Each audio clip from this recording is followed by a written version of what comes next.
Namaku Anita, biasa dipanggil Nita.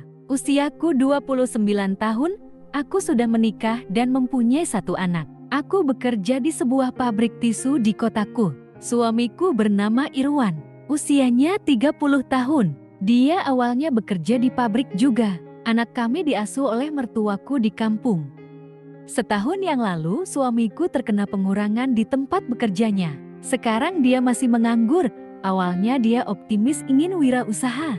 Dia menggunakan tabungan yang kami simpan. Tapi baru berjalan 4 bulan, usahanya itu bangkrut. Kondisi itu membuatnya makin terpuruk, semua tabungan kami habis.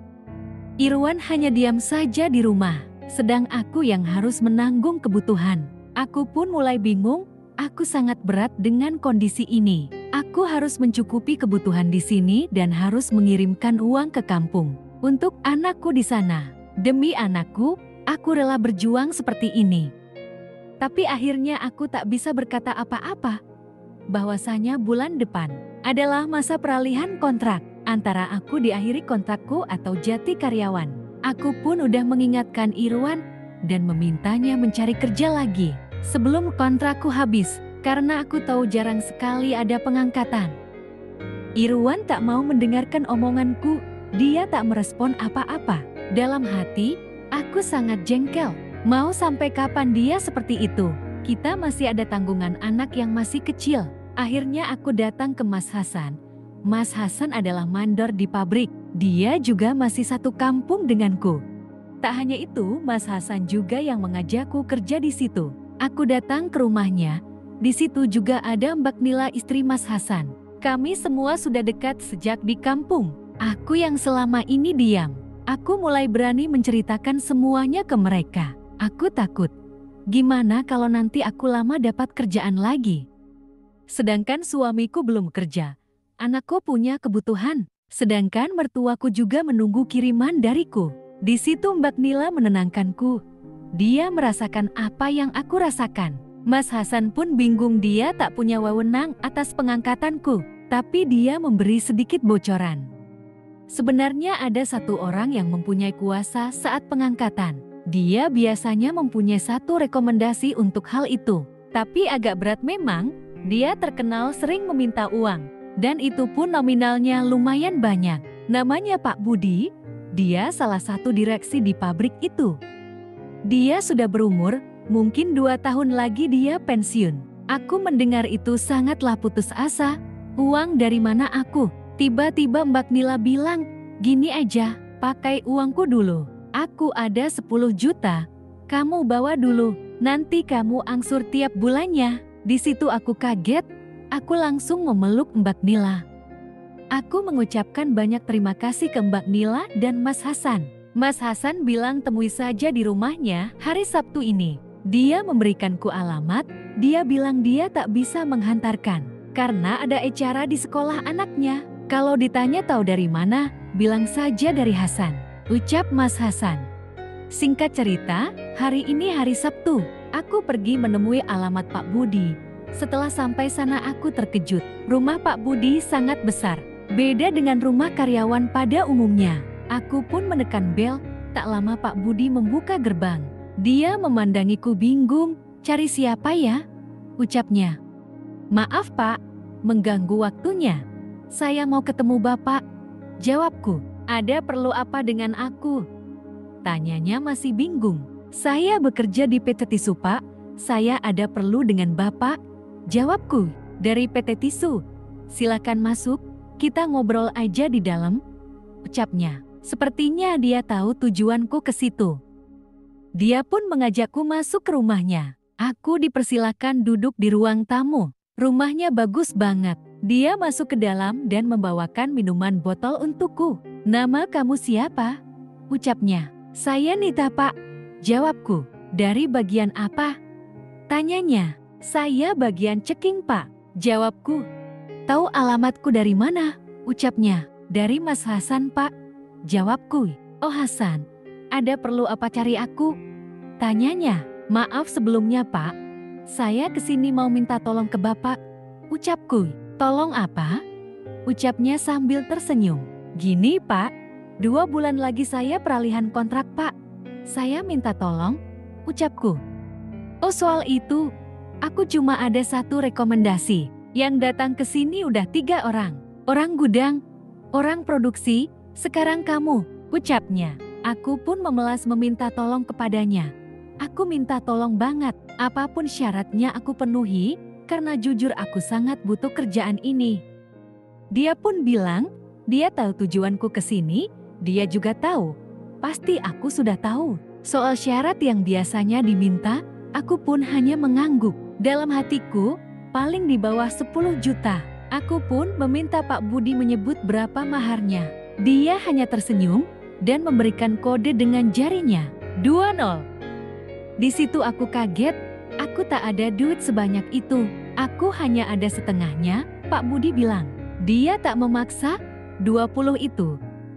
Tawaran dari yang datang sebelumnya. Kalau dia diangkat, dia langsung kasih uangnya. Aku hanya terdiam, aku sudah tak mungkin menaikkan lebih. Uangku pun tak ada. Aku pun udah gak bisa ngomong apa-apa lagi, aku pun ingin pulang. Tapi sebelum aku pamit, aku pun memberanikan diri untuk cerita ke Pak Budi tentang uang yang aku bawa dan alasanku kenapa aku meminta tolong. Pak Budi pun mendengarkannya, di situ aku meneteskan air mataku. Tiba-tiba Pak Budi bilang, kalau kamu tak kasih kesempatan, dengan syarat yang lain gimana? Ucapnya, aku pun kaget, dan aku antusias menanyakan syaratnya. Kamu bawa pulang uangmu, kasih lagi ke istri Hasan. Jangan berhutang, kamu datang aja ke sini tiap aku butuh. Gimana? Kamu tahu kan, maksudku? Di situ aku sangat mengerti maksud Pak Budi, tapi aku tak menyangka. Itu yang dia minta dariku, aku sangat bingung. Aku tahu kamu bingung. Kamu gak jawab sekarang. Aku gak paksa kamu jawab. Kalau deal besok datanglah ke sini, dandan yang cantik, ucapnya. Aku pun berpamitan pulang. Aku pun pulang dengan bermacam-macam pikiran. Sepanjang jalan aku memikirkan ini, jalan apa yang aku ambil. Aku terus berpikir, sesampainya di rumah aku termenung. Malamnya aku menelpon Mbak Nila. Aku bilang aku mau main ke rumahnya.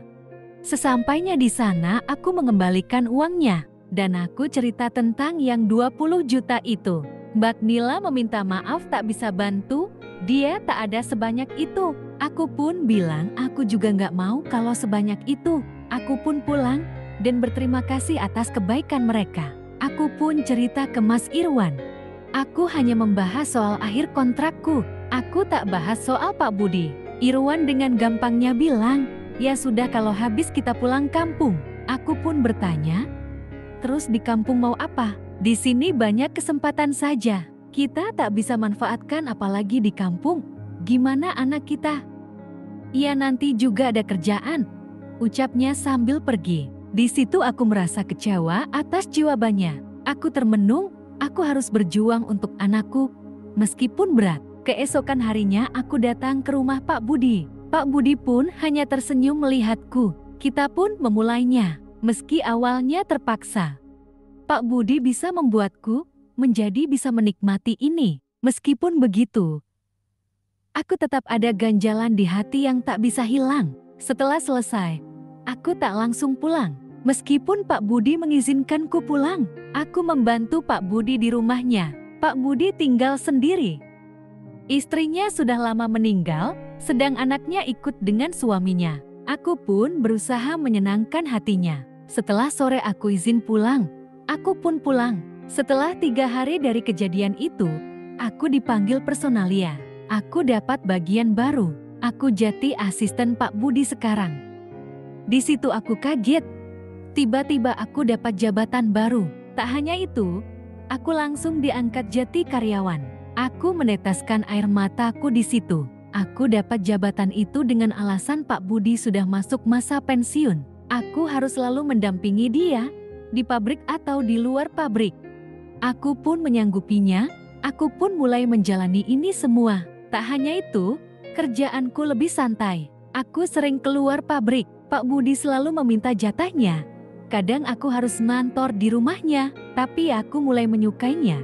Dia begitu meratukanku. Bahkan aku tak hanya dapat gaji dari pabrik. Dia juga memberikanku jatah bulanan. Dia bilang, uang darinya khusus buat aku jika butuh apa-apa. Sisanya disimpan. Ini uang pribadi untukku.